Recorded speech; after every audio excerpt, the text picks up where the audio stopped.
E20 petrol यानी कि 20% ethanol मिला हुआ पेट्रोल इस्तेमाल तो करना है, लेकिन जब इसमें सस्ता एथेनॉल मिलाया जा रहा है तो फिर आपकी पॉकेट पर इसका असर कम क्यों नहीं दिख रहा। आखिर सरकार का इस पर क्या कुछ जवाब आया है और इसकी पूरी कहानी क्या है, आइए आपको विस्तार से समझा। इन दिनों एथेनॉल ब्लेंडेड पेट्रोल को लेकर लगातार चर्चा हो रही है। सवाल सिर्फ कीमत का नहीं बल्कि माइलेज, किसानों की इनकम और भारत की ऊर्जा सुरक्षा का भी है। ऐसे में सरकार ने विस्तार से बताया कि E20 पेट्रोल आज भी सामान्य पेट्रोल से सस्ता क्यों नहीं है। सबसे पहले तो ये समझ लीजिए कि एथेनॉल बनता कैसे है।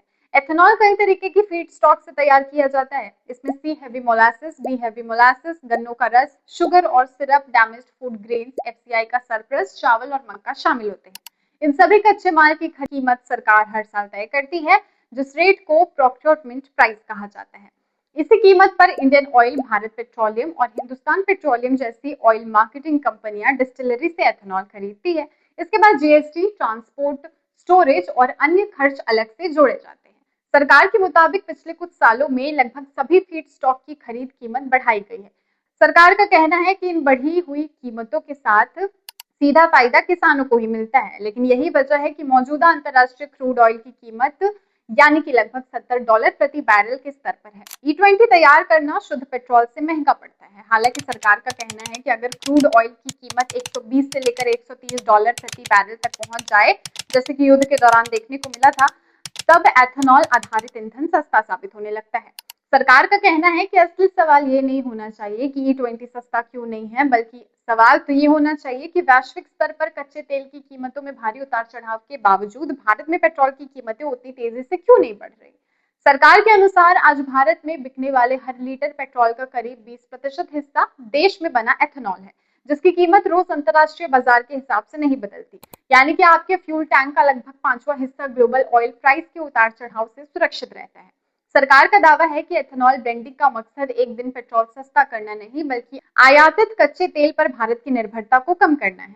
इसके 5 बड़े फायदे बताए गए हैं: कम क्रूड ऑयल आयात, विदेशी मुद्रा की बचत, किसानों की आय में बढ़ोतरी, उपभोक्ताओं के लिए कीमतों में स्थिरता और देश की ऊर्जा सुरक्षा को मजबूती मिलना।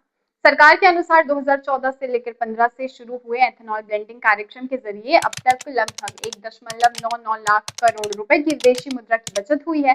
करीब 316 लाख मीट्रिक टन कच्चे तेल का विकल्प तैयार हुआ है। लगभग 992 lakh metric ton carbon dioxide उत्सर्जन कम हुआ है और 1.6 लाख करोड़ रुपए से अधिक की राशि सीधे किसानों तक पहुंची है। सरकार का कहना है कि अब किसान सिर्फ अन्नदाता नहीं बल्कि ऊर्जादाता भी बन चुके हैं। लेकिन यही कुछ सवाल भी सामने आते हैं कि सरकार की बायोफ्यूल नीति का उद्देश्य आयातित ईंधन पर निर्भरता कम करना बताया गया है। इसके बावजूद भारत नॉन फ्यूल इस्तेमाल के लिए इंडस्ट्रियल एथेनॉल का आयात कर रही है। इस ethanol chemical, sanitiser, perfume, pharmaceutical और बेवरेज इंडस्ट्री में इस्तेमाल होता है।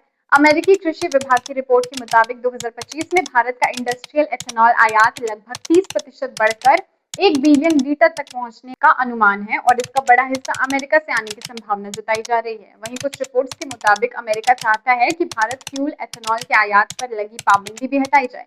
यही एक और सवाल उठता है कि अगर सरकार आयातित कच्चे तेल पर निर्भरता कम करने की बात कर रही है, तो क्या आयातित एथेनॉल पर बढ़ती निर्भरता उसी लक्ष्य के विपरीत नहीं होगी? और सरकार जिस 1.99 लाख करोड़ रुपए की विदेशी मुद्रा बचत का दावा कर रही है, क्या उसमें एथेनॉल आयात पर होने वाला खर्च शामिल है या नहीं? इस पर अभी स्पष्ट जानकारी नहीं दी गई।